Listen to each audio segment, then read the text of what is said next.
ये एड्रेस बता सकती हैं आप? लग तो यही रहा है, देखिए। हाँ जी भैया, ये एड्रेस, ये पीछे जो ऑफिस है ना, यहीं का है। 1 मिनट मैडम। हाँ जी। क्या आप अपना चेहरा दिखा सकती हैं? अरे नहीं नहीं भैया, हम ऐसे अपना चेहरा किसी पराये मर्द को नहीं दिखाते। तुम अंकिता हो ना, मेरी बहन? अरे नहीं नहीं, मैं किसी अंकिता को नहीं जानती। मेरा नाम तो सीमा है। अरे मैं अपनी बहन की आवाज नहीं पहचानूंगा। तुम अंकिता ही हो ना? नहीं नहीं भैया, आपको मैं लग रही हूँ आपकी बहन जैसी, लेकिन मैं आपकी बहन नहीं हूँ। माफ करिएगा भैया। अंकिता। जी भैया। 1 मिनट। अगर तुम मेरी बहन अंकिता नहीं हो तो उसका नाम सुन के क्यों रुकी? अब तो मैं ये चेहरा देख के रहूंगा। अंकिता। भैया। बहन, ये क्या हालत बना रखी है तूने? तुम ये क्या कर रही है? क्या है ये सब? भैया प्लीज मुझे माफ कर दो। जिस इंसान के लिए मैंने आप लोगों को छोड़ा, आज देखो ना उसने मेरी क्या जिंदगी बना दी है। लेकिन तू तो कह रही थी कि वो लड़का तुझसे बहुत प्यार करता है, और जब हमने तेरी शादी नहीं करवाई तो तू उस लड़के के साथ भाग गई। ये प्यार करता है तुझे? इतनी बुरी तरीके से मारता है तुझे? अरे चेहरा तो देख एक बार अपना, तरस आ रहा है तेरे पे। ये क्या हालत बना दी बेटा तेरी? कोई प्यार नहीं करता था भैया वो मेरे से। उसने तो बस अपनी चिकनी चुपड़ी बातों में मेरे को फंसा लिया, और देखना क्या हालत कर दी अब मेरी। और मैं बेवकूफ थी जो अपना अच्छा खासा खुशहाल परिवार छोड़ करके उसके पास आ गई। और देखिए ना भैया, आज मेरी कैसी हालत हो रखी है। अरे कितना समझाया था तुझे कि वो लड़का ठीक नहीं है तेरे लिए, मत कर उससे शादी, मत जाओ उसके पास। लेकिन तूने हमारी एक भी नहीं सुनी। तेरे सर पे बस प्यार का भूत सवार था। अरे एक बार तो समझ में आती तेरे कि माँ बाप तेरा भला सोच रहे थे, लेकिन तूने एक बार भी मम्मी पापा के बारे में नहीं सोचा, और तूने उससे भाग के शादी कर ली। तेरे को पता है, तू तो भाग गई उसके साथ, अपना जीवन बसा लिया तूने। लेकिन हमारी कितनी बदनामी हुई थी। मम्मी पापा का लोगों ने जीना हराम कर दिया था। अरे घर पे आके बोलते थे, रिश्तेदार आके बोलते थे कि इनकी बेटी भाग गई, इसकी लड़की भाग गई, और मेरा तो यार दोस्तों में बैठना तक दुर्भर कर दिया था लोगों ने। तुझे पता भी है तेरे जाने के बाद कितनी दिक्कतें आई है, और तुझे तो बहुत ढूंढा हमने, हमें पता भी नहीं था कि तू जिंदा भी है या नहीं। अरे बहन, इतने सालों बाद तू मिली है, वो भी ऐसे। भैया आप कह सकते हो, आप कुछ भी कह सकते हो।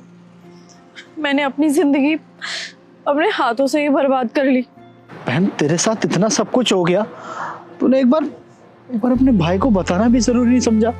अरे चल मानता हूँ मम्मी पापा नहीं समझते थे तुझे, लेकिन तेरा भाई तो बहुत समझता था ना तुझे, फिर भी तूने अपने भाई को कुछ नहीं बताया।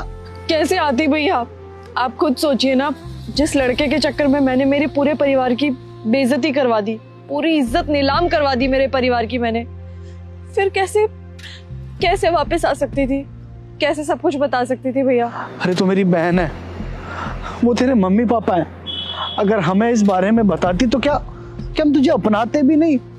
तेरे लिए यार सबसे लड़ जाते थे हम, तेरे पे कभी आंच भी नहीं आने दी। पापा ने हाथ तक नहीं उठाया तेरे पे कभी भी, और आज वो लड़का तुझे इतनी बुरी तरीके से मारता है। अगर मम्मी पापा ने तेरी ये हालत देख ली ना, सच बता रहा हूँ, उन्हें तो बर्दाश्त भी नहीं होगा। दुनिया ना बिल्कुल ठीक कहती है कि कोई माँ बाप अपने बच्चों के लिए बुरा नहीं सोचते, लेकिन बच्चे जब अपनी जिद पे अड़ जाए ना, तो खुद ही अपना फ्यूचर बर्बाद कर देते हैं। आज जो कुछ भी भैया मेरे साथ हो रहा है ना, उसकी जिम्मेदार सिर्फ और सिर्फ मैं हूँ। आप लोगों ने तो मेरे को कितना समझाया था, कितना रोका था कि वो लड़का मेरे लिए सही नहीं है, लेकिन उस टाइम मेरी अकल में प्यार के पत्थर पड़े हुए थे ना, जिसकी वजह से आज मुझे ये दिन देखना पड़ रहा है। जहाँ माँ बाप अपने बच्चों की एक एक खुशी का इतना ख्याल रखते हैं, वहां जब बच्चों की बारी आती है तब वो अपने माँ बाप के बारे में बिल्कुल भी नहीं सोचते। मैंने भी तो यही किया ना भैया।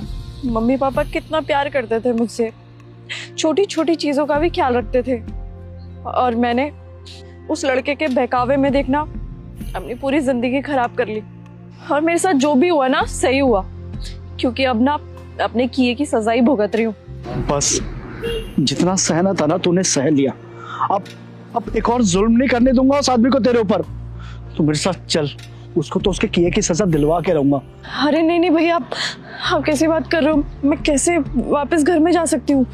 मैंने उस इंसान से भाग के शादी की थी, मम्मी पापा के खिलाफ जाके शादी की थी।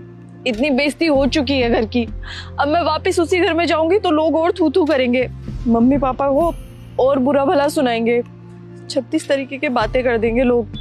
मैं उस घर में वापस कभी नहीं जा सकती भैया। और वैसे भी मेरी वजह से मम्मी पापा बहुत कुछ सुन चुके हैं, पता नहीं समाज ने कितने तो उनको ताने दिए होंगे, क्या क्या सुनाया होगा। बस अब मैं उनके लिए और मुसीबत खड़ी नहीं कर सकती। मैं जैसी हूँ, जहाँ हूँ वहीं ठीक हूँ भैया। पुराने घाव कुरे दूंगी ना भैया तो इससे अपनों को ही दर्द होगा, इसलिए मैं यहीं ठीक हूँ भैया। अरे तू मेरी बहन है, और अगर कोई मेरी बहन पे हाथ उठाएगा तो उस इंसान को छोड़ दूंगा क्या मैं? पता नहीं आजकल के बच्चों को क्या हो गया, प्यार के पीछे पागल हो चुके हैं, अंधे हो चुके हैं, अंधे। ये भी नहीं देखते कि उनका जीवन साथी जो उन्होंने चुना है वो अच्छा है भी या नहीं, उनका साथ निभाने लायक है भी या नहीं। बस प्यार का भूत सवार हो जाता है और चल देते हैं उनके साथ। अरे तूने सोचा है कभी कि कितना बुरा लगा होगा हमें? और आज तुझे ऐसे देख के तो कलेजा फट गया तेरे भाई का। देख, जो होना था हो गया, उसको बदल तो नहीं सकता मैं, लेकिन हाँ अब एक और जुल्म नहीं सहने दूंगा तुझे। तू मेरे साथ अभी के अभी घर चल रही है और उस इंसान पे केस करूंगा मैं, उस इंसान को ऐसे नहीं जाने दूंगा। तू चल, घर चल। अरे नहीं नहीं भैया, आप समझने की कोशिश करो ना, मैं उस घर में कैसे वापस जाऊंगी? मैं मम्मी पापा से आंख तक नहीं मिला पाऊंगी और आप घर जाने की बात कर रहे हो। अरे तो हमारा परिवार है, तेरे साथ इतना सब कुछ हो जाएगा तो कैसे सहेंगे हम? वो तो शुक्र मान कि वो इंसान मेरे सामने नहीं है। अगर सच में मेरे सामने होता ना तो हड्डी पसली एक कर देता उसकी आज। देख, मैंने कभी नहीं सोचा था कि तुझे मैं इस हालत में देखूंगा, और अब जीवन में कभी तेरी ऐसी हालत नहीं होगी। तेरा भाई अब तेरे साथ कभी ऐसा नहीं होने देगा। तू अभी के अभी मेरे साथ घर चल रही है, बस चल। पर भैया, बोला ना, जितना करना था अपनी मर्जी का कर लिया तूने, अब सिर्फ मेरी सुनेगी तू। घर चल मेरे साथ चुपचाप, चल।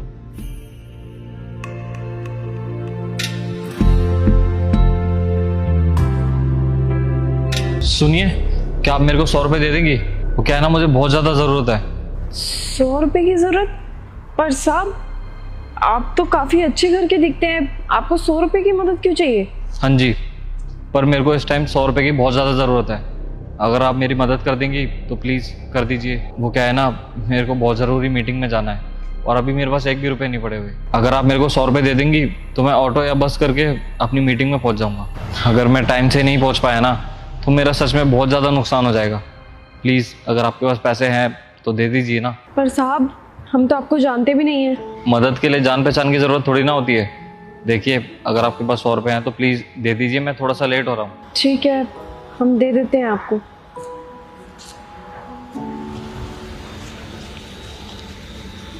ये लो। धन्यवाद जी, आपका बहुत बहुत धन्यवाद। ये पैसे देकर ना आपने मेरे ऊपर बहुत बड़ा एहसान किया है, और मैं जब भी यहाँ पर वापस आऊँगा ना तो ये पैसे आपके वापस देकर ज़रूर जाऊँगा। नहीं नहीं, ऐसी कोई बात नहीं है, अगर आपको ज़्यादा ज़रूरत है तो आप रख लीजिए। चलिए अब मैं चलता हूँ, मैं लेट हो रहा हूँ। ठीक है? ठीक है, दिन की दिहाड़ी तो हम इनको ही दे दिए, अब क्या करेंगे? कोई बात नहीं, भगवान जो चाहेगा वही करेंगे।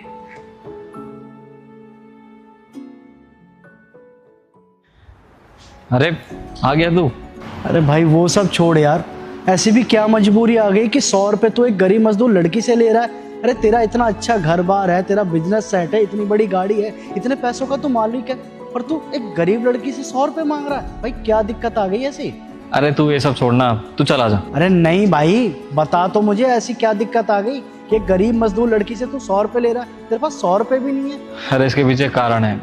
वो क्या है ना, नहीं नहीं डॉक्टर साहब, आप पैसों के लिए मेरी बच्ची का इलाज मत रोकिए, हम कैसे ना कैसे करके ना पैसों का इंतजाम कर ही लेंगे। डॉक्टर साहब, आप खुद सोचिए ना, हम गरीब मजदूर हैं, हम 2 लाख रुपए इतनी जल्दी कहाँ से ला पाएंगे? पर फिर भी हम आपको आश्वासन देते हैं कि ना परसों तक तो हम आपके 2 लाख रुपए कर ही लेंगे कैसे ना कैसे। बस इतना एहसान कर दीजिएगा, ये 2-3 दिन ना आप उसका इलाज कर दीजिए, हम 2-3 दिन बाद आपको आपके पैसे दे देंगे। ऑपरेशन के समय ही पैसा चाहिए। ठीक है डॉक्टर साहब, हम करते हैं कुछ। हे भगवान, इतनी जल्दी हम 2 लाख रुपए कहाँ से लाएंगे? कोई काम भी तो नहीं है हमारे पास। भगवान, तू ही रास्ता दिखा। तो बस इसलिए मैंने उससे ये पैसे लिए थे, और उसकी बेटी के इलाज के लिए जो भी पैसे लगेंगे ना वो मैं दूंगा। क्योंकि क्या है ना, वो गरीब तो है लेकिन खुददार भी बहुत है। अगर मैं सामने से उसकी मदद करता तो शायद वो मुझे मना ही कर देती। तो इसलिए मैंने उससे 100 रुपये का एहसान लिया है। अभी एहसान चुकाने के बदले मैं उसकी बेटी का इलाज करवाऊंगा, तब तो मना नहीं कर पाएगी ना। भाई ये तो तूने बहुत अच्छा किया, और ऐसे तो तू उसकी मदद भी कर देगा, उसको लगेगा भी नहीं कि तूने उस पर कोई एहसान किया है। और वैसे भी एक वक्त पे तूने उसकी मदद की थी और आज तो उसका एहसान चुका रहा है। वैसे एक बात तो है, तेरे जैसा दोस्त पाके ना खुश नसीब हो गया हूँ मैं। थैंक यू यार। अरे वो सब छोड़, ये तो बता मुझे यहाँ पर बुलाया क्यों तूने? अरे हाँ, वो बैंक से पैसे निकालने जाना था तो इसलिए तेरे को बुलाया था। चल यार एक बार अर्जेंट। चल ठीक है। तो हेलो अंकल, क्या कर रहे हो ये? साहब गाड़ी गंदी थी इसलिए साफ कर रहा हूँ। किसने बोला आपको गाड़ी साफ करने के लिए? मेरी गाड़ी मैं खुद साफ करवा लूंगा, हटिए यहाँ से। अरे साहब आपने तो नहीं बोला, मैं अपने मन से कर रहा हूँ, बस 5 मिनट लगेंगे साहब। नहीं करवानी अंकल, जाओ। अरे साहब करवा लो ना साहब, वो क्या है ना कि दिवाली है तो दिवाली का सामान खरीदना था, बदले में चाहे आप 10-20 रुपये देंगे ना तब भी चलेगा। पैसे चाहिए, सीधा सीधा बोलो ना। ये लो। नहीं साहब, मुझे ऐसे पैसे नहीं चाहिए, जो कमाऊंगा अपनी मेहनत से कमाऊंगा। हो सकता है साहब आपको मेरी मेहनत की जरूरत ना हो, किसी और को होगी। अच्छा साहब चलता हूँ। अंकल आपसे 2 मिनट कुछ बात करनी थी, कर सकते हैं क्या? हाँ जी साहब कहिए। अंकल आप भीख नहीं मांगते और इतने बुजुर्ग हो के ये काम कर रहे हो, आपके घर में बच्चे नहीं है क्या? बच्चों का मसला ही तो है साहब, वरना कोई बेवकूफ़ तो हूँ नहीं मैं जो बुढ़ापे में लोगों की दाढ़ियाँ साफ करता फिरूंगा। मतलब हम कुछ समझे नहीं। वो क्या है ना बेटा, घर में दामाद और बेटी आए हुए हैं, अब दिवाली है तो सब लोगों का अपने अपने घर जाने का मन तो करते ही है ना। जब मैं नौकरी करता था ना तब कोई दिक्कत नहीं थी, अच्छा कमाता था तो अपनी बेटी और दामाद को अच्छे से अच्छे तोहफे देता था, दिवाली पर कोई कमी रहने देता था। लेकिन जब से नौकरी छूटी है ना तब से अपने बेटे पर निर्भर हो गया हूँ। वैसे तो मेरा दामाद बहुत अच्छा है, उसने कभी भी मुझसे कुछ भी नहीं मांगा, मैंने हमेशा उसके लिए किया है। अरे अंकल, तो आपने अपनी बेटी की शादी कर दी ना, आपने अपनी जिम्मेदारी पूरी तरीके से निभा दी है। और इतने समझदार तो वो भी होंगे कि अभी उसके पापा कुछ कमाते नहीं है तो वो गिफ्ट कैसे ला करके दे सकते हैं कोई। बेटा आपकी बात तो बिल्कुल सही है, लेकिन यहाँ बात मेरे आत्मसम्मान की है। जब मैं नौकरी पर था कभी मैंने अपने दामाद को खाली हाथ नहीं भेजा, तो अब कैसे भेज सकता हूँ? अरे अंकल जी, अगर आपका बेटा है तो आपको उसको बोलना चाहिए ना, गिफ्ट वगैरह तो वो अपनी बहन के लिए ला के दे सकता है, इसमें प्रॉब्लम ही क्या है? वो क्या है ना कि मेरे बेटे का भी अपना परिवार है, उस पर अपने परिवार की बहुत सारी जिम्मेदारी है। अब खुद आप सोचिए कि अगर मैं अपने बेटे को कहूँगा कि अपनी बहन के लिए अच्छा कोई तोहफा लेकर दे तो शायद वो भड़क जाए मुझ पर, क्योंकि मेरे बेटे पर सिर्फ अपने परिवार की जिम्मेदारी नहीं है, मेरी भी जिम्मेदारी है। अब बूढ़ा हो गया हूँ तो मेरी दवा दारू का खर्चा भी तो मेरा बेटा ही उठाता है, इसलिए मैं नहीं चाहता कि मैं अपनी बेटी की जिम्मेदारी भी अपने बेटे पर डालूं। इसलिए निकल पड़ा घर से, सोचा कोई भी काम मिलेगा कर लूँगा, जैसे ही बन पाएगा मैं इतने पैसे तो इकट्ठे कर ही लूँगा कि अपनी बेटी और दामाद को कोई अच्छा सा तोहफा देकर विदा करूँ, खाली हाथ ना भेजूँ। वाह अंकल, सच में आपकी तो बहुत ज़्यादा अच्छी सोच है। आज ये साबित हो गया है, बच्चे भले ही अपने माँ बाप के बारे में ना सोचते हो लेकिन माँ बाप अपने बच्चों के बारे में ज़रूर सोचते हैं। आप बुजुर्ग होकर भी अपने आत्मसम्मान के लिए इतना ज़्यादा लड़ रहे हैं, ये देखकर मुझे बहुत अच्छा लगा अंकल।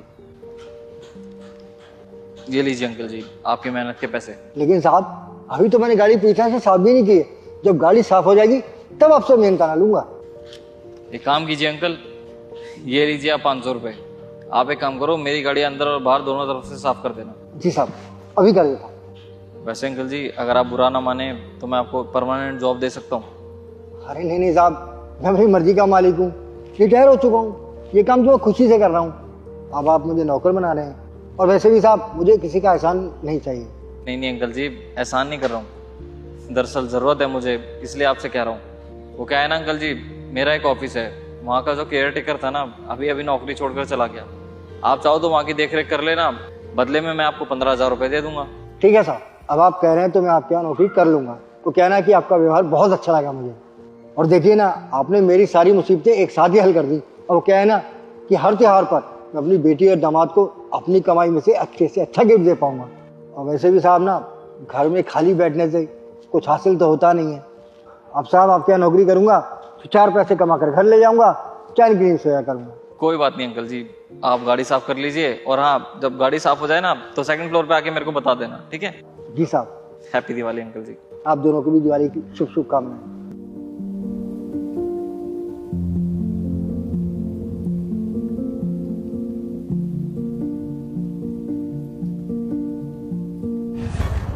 सर आपने राइड बुक की थी? हाँ मैंने की थी, लेकिन इसमें तो किसी लड़के की फोटो है। हाँ सर लड़के की फोटो है, पर आप बैठिए ना। अरे जब लड़के की फोटो है तो आप रिसीव करने क्यों आए हो? हाँ सर लड़के की फोटो लगी है, पर राइड मैं ही उठाती हूँ। ऐसा क्यों? सर इससे पहले मैंने अपनी ही फोटो लगाई थी, पर शायद लोगों को मेरी ड्राइविंग पे ट्रस्ट नहीं है, इसीलिए लड़की की फोटो देखते ही वो राइड कैंसिल कर देते थे। अरे तो आप ये काम करती क्यों फिर? सर काम भला कोई क्यों ही करेगा, पैसे कमाने के लिए ना, तो मैं भी बस पैसे कमाने के लिए ही काम करती हूँ। आपके घर में कोई और नहीं है क्या काम करने के लिए? हाँ सर फैमिली में है ना, मेरे छोटे भाई बहन है, सबसे बड़ी घर पर मैं ही हूँ, तो सारी रिस्पॉन्सिबिलिटी मेरे ऊपर ही है, तो इसीलिए बस घर में हाथ बटा रही हूँ। और आपके पेरेंट्स, मम्मी पापा तो होंगे ना? सर वो एक्चुअली जब मैं 5 साल की थी ना, तब हमारी मम्मी हमें छोड़ के चली गई थी, और अभी 6 महीने पहले मेरे पापा भी हमें छोड़ के चले गए, तो अभी फैमिली में सिर्फ मैं ही हूँ, और मैं ही अपने छोटे भाई बहनों को पाल रही हूँ। तो सर अभी सारी रिस्पॉन्सिबिलिटी मेरे कंधों पे है, बस अपनी रिस्पॉन्सिबिलिटी पूरी कर रही हूँ। सॉरी, मुझे इस बात का पता नहीं था। और वैसे आपके छोटे भाई बहन वो तो पढ़ाई कर रहे होंगे ना? सर जाहिर सी बात है, वो मेरे से छोटे हैं तो अभी पढ़ाई ही कर रहे होंगे ना, और सर उनकी पढ़ाई की जिम्मेदारी भी अभी मेरे ऊपर ही है। मैं चाहती हूँ मेरे भाई बहन अच्छी तरीके से पढ़ लिख करके बड़े आदमी बन जाएं, मेरी तरह उनको इस तरीके से स्कूटी ना चलानी पड़ रही हो रात को, इसीलिए उनको पढ़ा रही हूँ। और तुम पढ़ाई नहीं करती? सर ऑब्वियस सी बात है ना, आपको मेरी एज देख के क्या लग रहा है? अगर शायद अभी मेरे मम्मी पापा होते तो मैं पढ़ ही रही होती, लेकिन मेरे ऊपर अचानक से इतनी रिस्पॉन्सिबिलिटी आ गई थी कि मेरे को ना चाहते हुए भी अपनी पढ़ाई छोड़नी पड़ गई। अरे लेकिन तुम कोई और भी तो काम कर सकती थी, ये रैपिडो चलाना क्यों जरूरी समझा तुमने? सर आपको क्या लगता है मैंने कहीं और ट्राई किया नहीं होगा? मेरी एक जगह जॉब लगी थी सिक्योरिटी गार्ड की, बट सर वहाँ के ऑनर ने ना मेरे ऊपर गलत नज़र रखना स्टार्ट कर दी, मेरे से बदतमीजी स्टार्ट कर दी, तो इसीलिए ना चाहते हुए वो जॉब छोड़नी पड़ गई। और सर उसके बाद मैंने एक रेस्टोरेंट में भी ट्राई किया था, वहाँ पे भी सेम मेरे साथ यही चीज़ हुई, तो थक हार के मेरे को यही जॉब सही लगी। हाँ तो ये काम कौन सा सेफ है?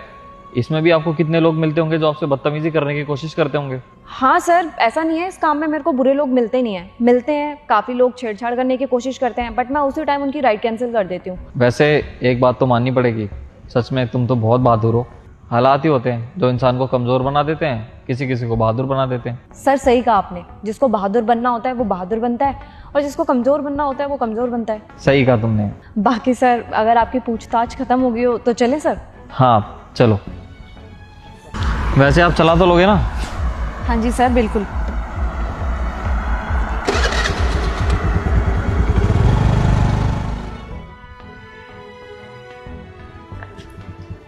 ये लीजिए sir. Thank you so much. Exact location पे पहुंचा दिया आपने मुझे। अरे सर थैंक्स टू यू, आपने मेरे पे इतना भरोसा दिखाया है। अच्छा कितने पैसे हो गए वैसे? Sir 80 rupees. ये लो। जी सर थैंक यू। वैसे एक बात बोलूं? हाँ जी सर बोलिए ना। मैं बहुत लोगों से मिलता हूँ, सबके पास अपने अपने बहाने होते हैं, लेकिन तुम लड़की होने के बाद भी अपने परिवार के लिए कितना कुछ कर रही हो। तुम इस समाज के लिए ना एक मिसाल हो। वैसे मेरा प्रॉपर्टी का काम भी है, तुम चाहो तो मेरे साथ काम कर सकती हो, क्योंकि मैं भी यही चाहता हूँ मेरे साथ कोई ऐसा काम करे जो रिस्पॉन्सिबिलिटी संभाल पाए। तुम तो जानती हो प्रॉपर्टी के काम में कितना ज़्यादा लेन देन होता है, तो मैं ऐसे भी किसी पर ट्रस्ट नहीं करना चाहता। बट सर आपके काम के लिए मैं ही क्यों? क्योंकि तुम बहुत बहादुर लड़की हो और तुम किसी भी सिचुएशन का सामना आसानी से कर सकती हो, और मुझे भी अपने ऑफिस के लिए एक ऐसी लड़की चाहिए जो लोगों की आंखों में आंखें डालकर बात कर सके। Thank you so much sir. मैं खुद भी सोचती थी कि मैं लड़की हूँ और इस तरीके से रात को मैं स्कूटी चलाती हूँ, कभी कोई प्रॉब्लम में फंस गई तो मेरी हेल्प कौन करेगा। और सर आपने आज मुझे जॉब दे करके मेरी आधी से ज़्यादा प्रॉब्लम तो दूर कर दी है। तो अगर तुम्हें एतराज़ ना हो तो तुम अपना नंबर दे सकती हो मुझे? हाँ सर लीजिए ना, 6292। चलो ठीक है, तो कल ऑफिस में मिलते हैं। और हाँ बहुत ज़्यादा रात हो चुकी है, एक जिम्मेदार नागरिक होने के नाते मैं बस आपको इतना ही कहूँगा कि अब आप अपने घर पे जाएं और कोई राइड ना उठाएं प्लीज़। जी सर, वैसे भी मेरी ये लास्ट राइड थी, अब मैं घर ही जा रही हूँ। मैं आपको कल सुबह मिलती हूँ। ओके चलता हूँ।